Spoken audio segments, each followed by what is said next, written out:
Assalamu alaikum dear students, how are you? You will be fine, I hope so. आज मैं आप लोगों को एक्सप्लेन करने जा रहा हूँ 9 क्लास केमिस्ट्री प्रीवियस पेपर जो कि मर्दान बोर्ड का है। सबसे पहले आप लोगों को पेपर पैटर्न पता होना चाहिए। हमारे पास जो पेपर पैटर्न होता है स्पेशली साइंस के सब्जेक्ट्स का, तो ये 65 मार्क्स के होते हैं। 10 मार्क्स आप लोगों के MCQ प्रैक्टिकल्स के होंगे और 65 मार्क्स पेपर का। टाइम होता है हमारे पास 3 घंटे। हर पेपर 3 सेक्शंस पर मुश्तमिल होता है। Section A, section B, section C. Section A हमारे पास ऑब्जेक्टिव पार्ट्स होता है। सेक्शन बी में शॉर्ट क्वेश्चंस होते हैं। सेक्शन सी में लॉन्ग क्वेश्चंस होते हैं।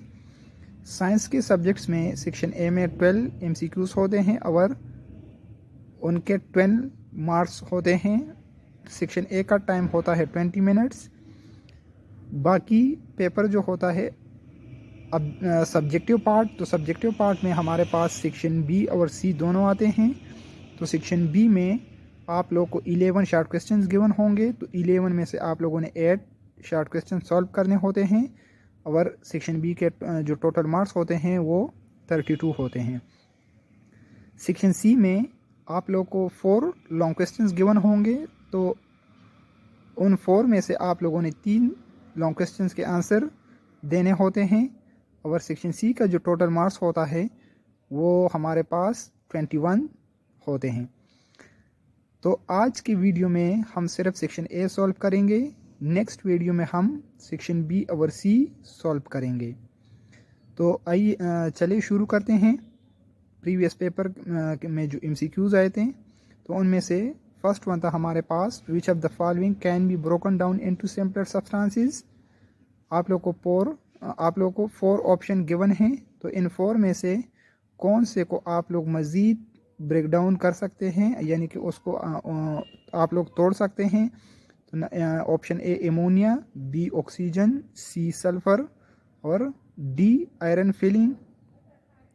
तो अगर आप लोग देखें तो हमारे पास जो ऑप्शन बी सी डी हैं, ऑक्सीजन एक ऑक्सीजन है, सल्फर एक सल्फर और आयरन फिलिंग, ये भी छोटे छोटे पार्टिकल होते हैं और ऑक्सीजन एटम है एक और एक सल्फर। तो इनको हम मज़ीद छोटा नहीं कर सकते। तो हमारे पास जो करेक्ट ऑप्शन है वो है एमोनिया। एमोनिया इनऑर्गेनिक कंपाउंड है तो इसका हम ब्रेक डाउन कर सकते हैं। ठीक है, इसको हम तोड़ सकते हैं, मज़ीद सिंपल कर सकते हैं। Number 2, neutron is a dash particle. Neutron dash particle होते हैं। तो option A negatively charged, positively charged, C neutral, D all of these. तो negatively charge particles, electron negatively charge होते हैं, प्रोटॉन पॉजिटिवली चार्ज होते हैं, जबकि न्यूट्रॉन न्यूट्रल होते हैं, यानी कि न्यूट्रॉन पे कोई चार्ज नहीं होता। तो ऑप्शन सी हमारे पास करेक्ट हैं। नेक्स्ट MCQs हैं, all S block and P block elements are called dash elements. तो हमारे पास जो एस और पी ब्लॉक के एलिमेंट्स के, तो उसको हम कौन से एलिमेंट कहते हैं?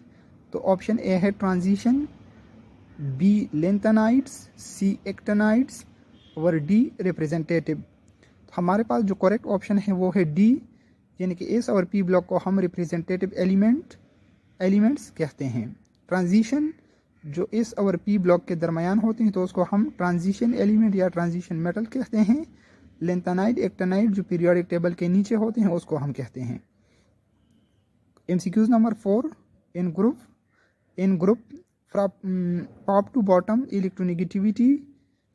जब हम ग्रुप में ऊपर से नीचे आते हैं तो इलेक्ट्रोनेगेटिविटी इंक्रीज होती है या डिक्रीज। तो हमारे पास ऑप्शन ए में इंक्रीज, बी में डिक्रीज, सी में अनचेंज्ड, डी में रिमेन कांस्टेंट। तो हमारे पास जब ग्रुप में हम ऊपर से नीचे आते हैं तो इलेक्ट्रोनेगेटिविटी डिक्रीज होती है।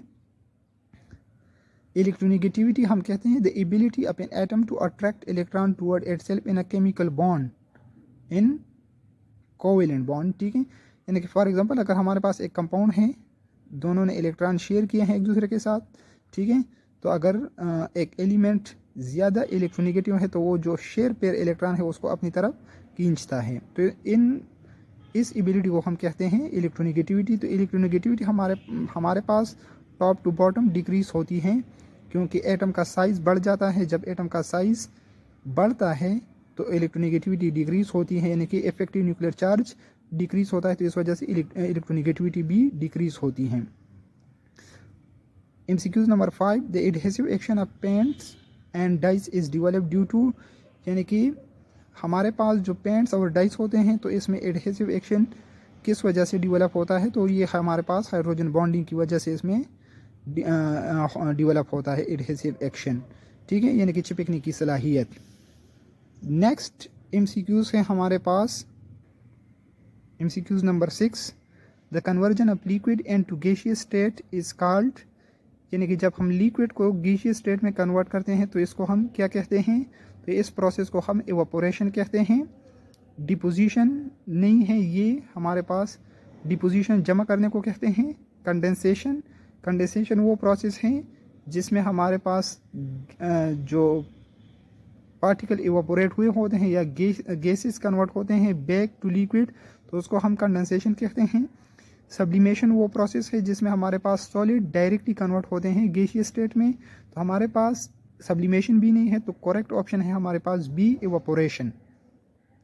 MCQs number 7, the most electronegative element in the periodic table is, periodic table में सबसे ज़्यादा इलेक्ट्रोनेगेटिव एलिमेंट कौन सा है, तो पीरियोडिक टेबल में सबसे ज़्यादा जो इलेक्ट्रोनेगेटिव एलिमेंट है वो है फ्लोरीन, जिसकी इलेक्ट्रोनेगेटिविटी वैल्यू है 4, और सबसे लीस्ट इलेक्ट्रोनेगेटिव एलिमेंट जो है वो सीजियम है।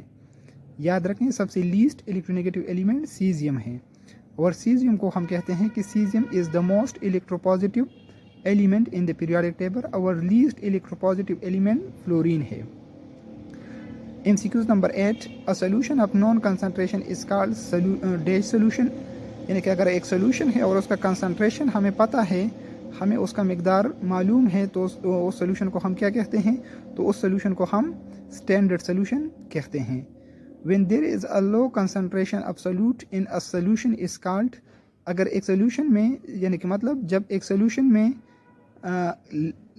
थोड़े मिकदार में सोल्यूट प्रेजेंट हो तो उस सोल्यूशन को हम क्या कहते हैं, यानी कि एक सोल्यूशन में अगर सोल्यूट का मिकदार कम हो तो उस सोल्यूशन को हम कौन सा सोल्यूशन कहते हैं, तो हमारे पास करेक्ट ऑप्शन है डाइल्यूट सोल्यूशन। डाइल्यूट सोल्यूशन यानी कि अगर एक सोल्यूशन में सोल्यूट का मिकदार कम है तो उस सोल्यूशन को हम डाइल्यूट सोल्यूशन कहते हैं। कंसनट्रेटेड सोल्यूशन वो सोल्यूशन होता है जिसमें सोल्यूट ज़्यादा मिकदार में मौजूद होता है।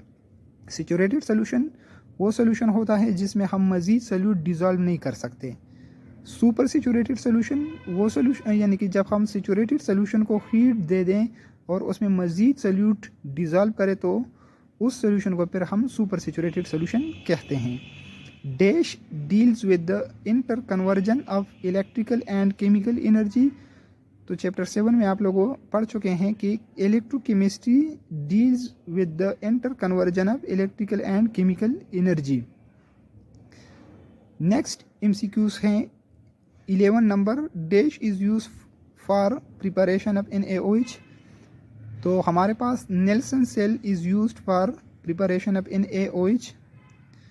लास्ट वन है intermolecular forces are strongest in solid, यानी कि इंटरमॉलिक्यूलर फोर्सेस कौन से स्टेट ऑफ मैटर में स्ट्रांगेस्ट होते हैं, तो सबसे स्ट्रांगेस्ट इंटरमॉलिक्यूलर फोर्सेस हमारे पास सॉलिड्स में होते हैं, क्योंकि सॉलिड में हमारे पास पार्टिकल जो होते हैं वो बहुत करीब करीब एक दूसरे के होते हैं, तो इस वजह से उसमें इंटरमॉलिक्यूलर फोर्सेस भी स्ट्रांग होते हैं। फिर अगर हम कंपैरिजन करें सबके, तो हमारे पास सॉलिड के बाद फिर लिक्विड में स्ट्रांग होते हैं, फिर गैसेस आते हैं, क्योंकि गैसेस का पार्टिकल बहुत दूर दूर होते हैं, तो इस वजह से उसमें इंटरमॉलिक्यूलर फोर्सेस भी वीक होते हैं। तो इंशाल्लाह उम्मीद करता हूँ आप लोगों को इसकी समझ आई होगी। मुलाकात होगी नेक्स्ट वीडियो में, तब तक के लिए अल्लाह निगहबान।